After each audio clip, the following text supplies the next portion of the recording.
બધાને જય શ્રી કૃષ્ણ, જય માતાજી. ઉનાળો આવે એટલે આપણે બધાય નવીન નવીન કંઈક બનાવતા હોઈએ છીએ. તો આજે આપણે બનાવશું ફરાળી સાબુદાણા અને બટેકાના પાપડ. બધાય માપ સાથે આજે આપણે સાબુદાણાના પાપડ બનાવશું. તો ચાલો રેસીપી શરૂ કરીએ. અને હા, શરૂઆત કરતા પહેલા તમે જો મારી ચેનલમાં નવા હોય તો મારી ચેનલને લાઈક, શેર અને સબસ્ક્રાઈબ કરવાનું બિલકુલ ના ભૂલતા, જેથી કરીને આવનારી દરેક નવી નવી રેસીપીઓ તમે સૌથી પહેલા જોઈ શકો. તો ચાલો બધાય માપ સાથે સાબુદાણાના પાપડ બનાવવાની શરૂઆત કરીએ.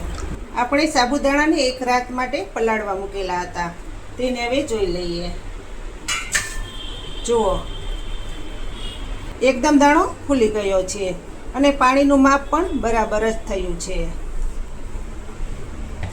તો હવે જે વાટકાથી આપણે પાણી નાખેલું 2 વાટકા, હવે તે જ વાટકાના માપથી આપણે સાબુદાણાને ઉકળવા દેશું. હવે આપણે સાબુદાણાને ઉકળવા માટે જાડા તળિયાવાળી કઢાઈ લીધેલી છે. ગેસ ચાલુ કરશું. હવે જ્યારે આપણે સાબુદાણા પલાળ્યા હતા ત્યારે આપણે 2 વાટકા પાણી નાખેલું હતું. તો હવે જ્યારે આપણે સાબુદાણા ઉકાળવાના છે તો આપણે 4 વાટકા પાણી નાખીશું. જો માપ બરાબર હશે તો આપણા સાબુદાણાના પાપડ સારા બનશે.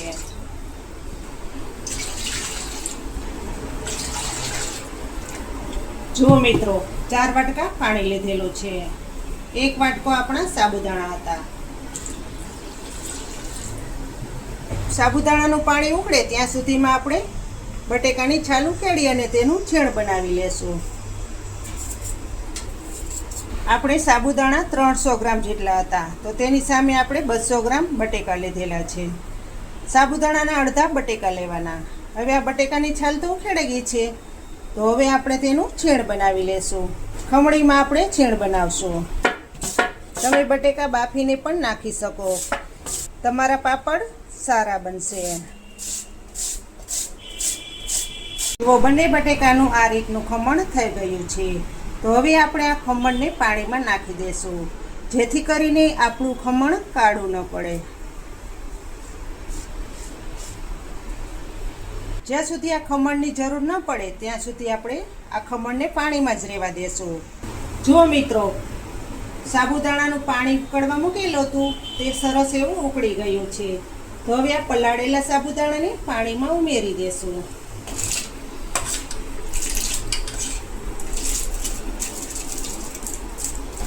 હવે ધીમા ગેસ ઉપર ઉકળવા દેશું, જેથી કરીને તળિયે બેસી ન જાય.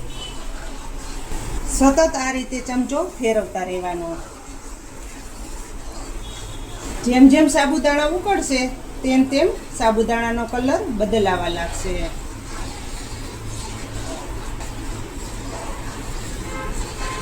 જુઓ, પહેલા કરતાં ઘણો બદલાઈ ગયો છે.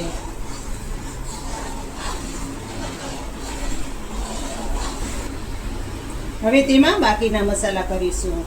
સાબુદાણાની સાથે આપણે 2 ચમચી નમક નાખશું. સ્વાદ પ્રમાણે નમક નાખવાનું.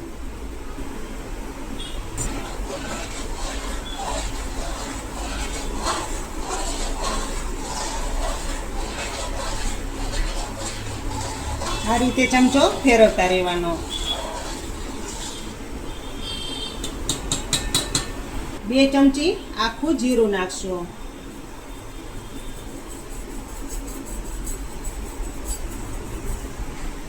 તમે સફેદ તલ પણ નાખી શકો.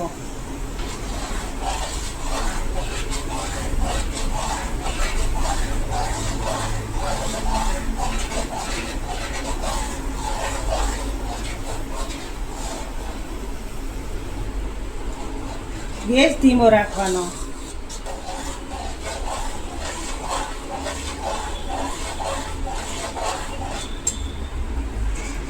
એક ચમચી કારા મરીનો પાવડર નાખશો.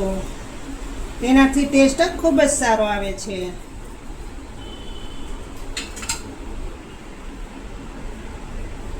લીલા મરચાંની પેસ્ટ નાખશું તીખાશ લાવવા માટે.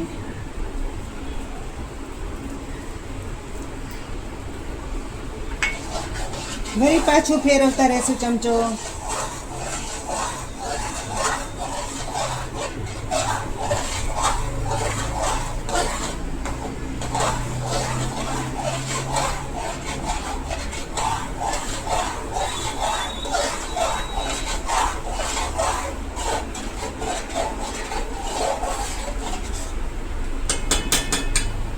હવે આપણું ખમણેલું બટેકાનું છીણ નાખી દેશું, જેથી કરીને તે પણ સાબુદાણાની સાથે બફાઈ જાય.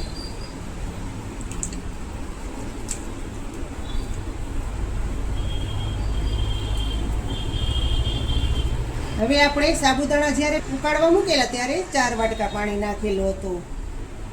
તો હવે આપણે બટેકાનું છીણ નાખ્યું છે તો હજુ 1 વાટકો પાણી નાખીશું.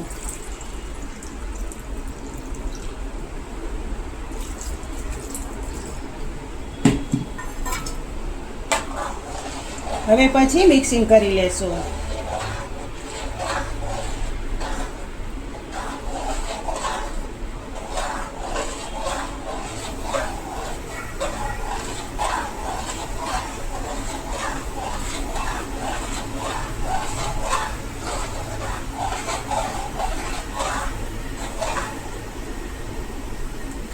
જેમ જેમ ઉકળશે તેમ એકદમ શાઇનિંગ આવી જશે અને ઘાટું પણ થઈ જશે. હવે આપણે આ પાપડને ફ્લેવર લાવવાનો છે, તો તેમાં આપણે 1 ચમચી પુદીનાનો પાવડર નાખશું,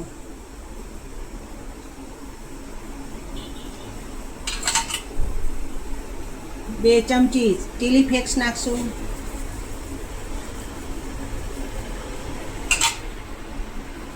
હવે મિક્સિંગ કરી લેશું.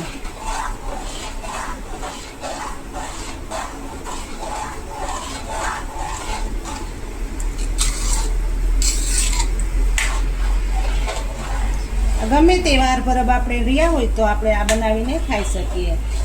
તૈયાર બનાવેલા હોય તો આપણે તરત તળીને ખાઈ શકીએ. ખૂબ જ સ્વાદિષ્ટ એવા તૈયાર થાય છે.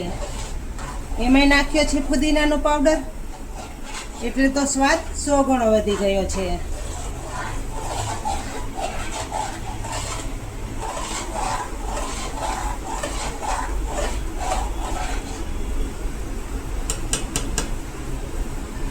હવે નાખી દઈશું 1 લીંબુ.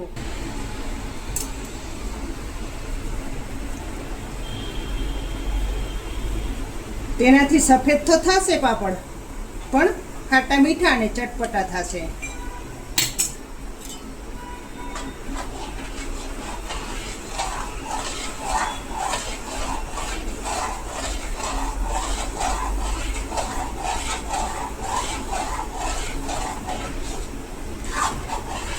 હવે ધીમા ગેસ ઉપર ઉકળવા દેશું.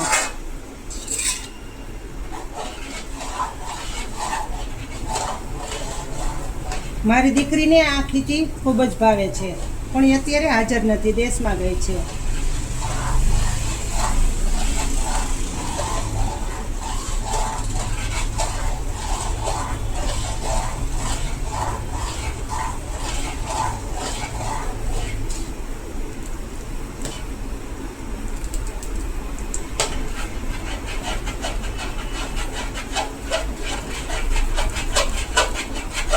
સતત હલાવી રાખવાનું.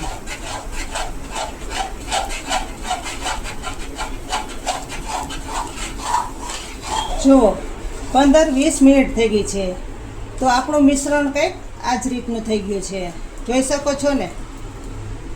પણ એમ નથી માનવાનું કે આપણું મિશ્રણ તૈયાર થઈ ગયું છે, થોડીક વાર હજુ રહેવા દેવું પડશે.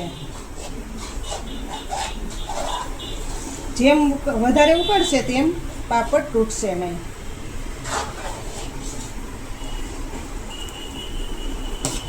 એકદમ મિશ્રણમાં શાઇનિંગ આવી જશે.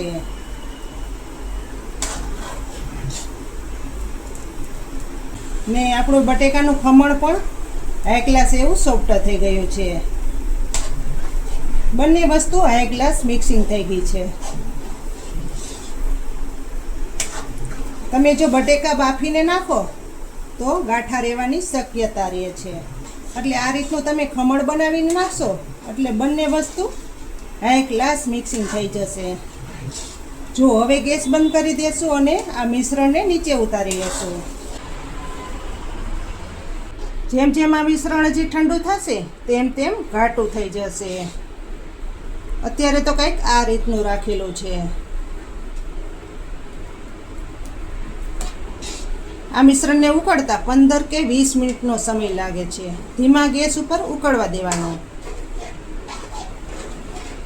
જો બિલકુલ તળિયે નથી બેસી ગયું.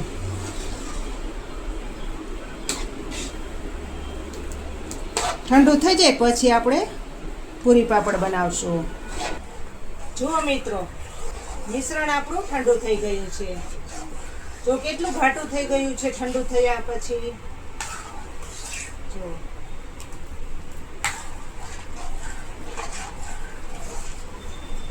હવે આપણે આ પ્લાસ્ટિકની બેગ ઉપર તેલ લગાવી દેશું. આ રીતનો ઘઉં ભરવાનો કોથળો ઘરમાં હોય તો તેમાં તમે પૂરી પાપડ બનાવી શકો.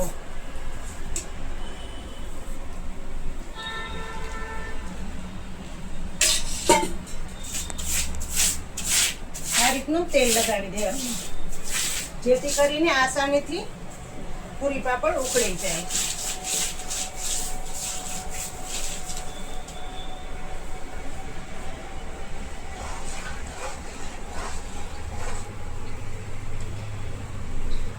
હવે પૂરી બનાવશું.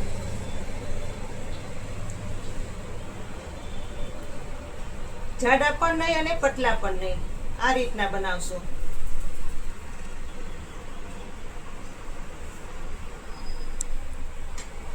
ચમચો ભરતા જઈશું અને આ રીતના પૂરી પાપડ બનાવતા જઈશું. આ રીતનો ચમચો ફેરવી લેવાનો ઉપરથી.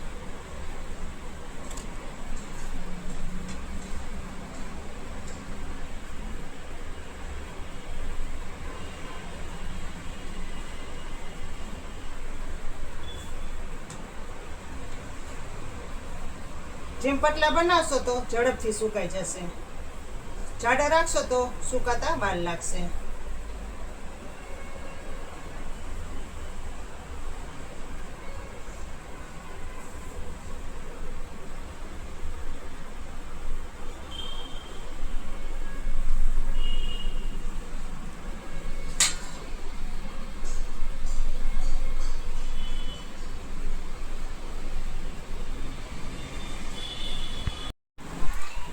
જો મિત્રો, આ રીતના બધાય સાબુદાણાના પતીકા તૈયાર થઈ ગયા છે.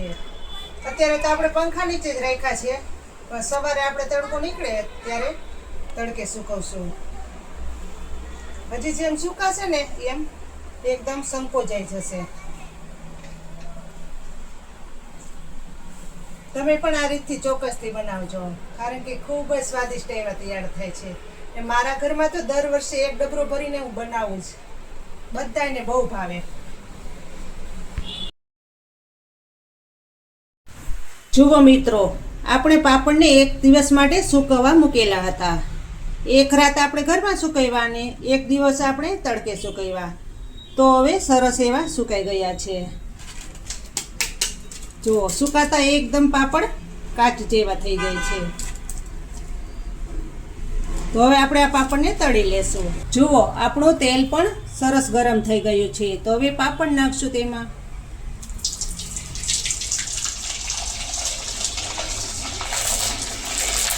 દાંત વગરના પણ ખાઈ શકે તેવા પાપડ તૈયાર થયા છે.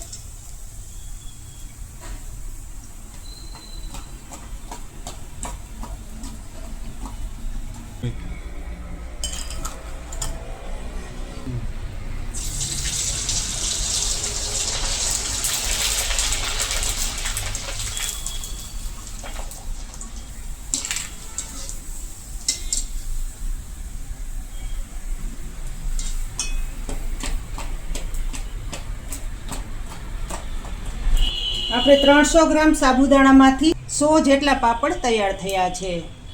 જોઈ શકો છો ને, પોચારું જેવા દાંત વગરના પણ આરામથી ખાઈ શકે તેવા સાબુદાણા અને બટેકાના ફરાળી પાપડ. તો મિત્રો, તમને આ ફરાળી પાપડની રેસીપી કેવી લાગી તે મને ચોક્કસથી જણાવજો.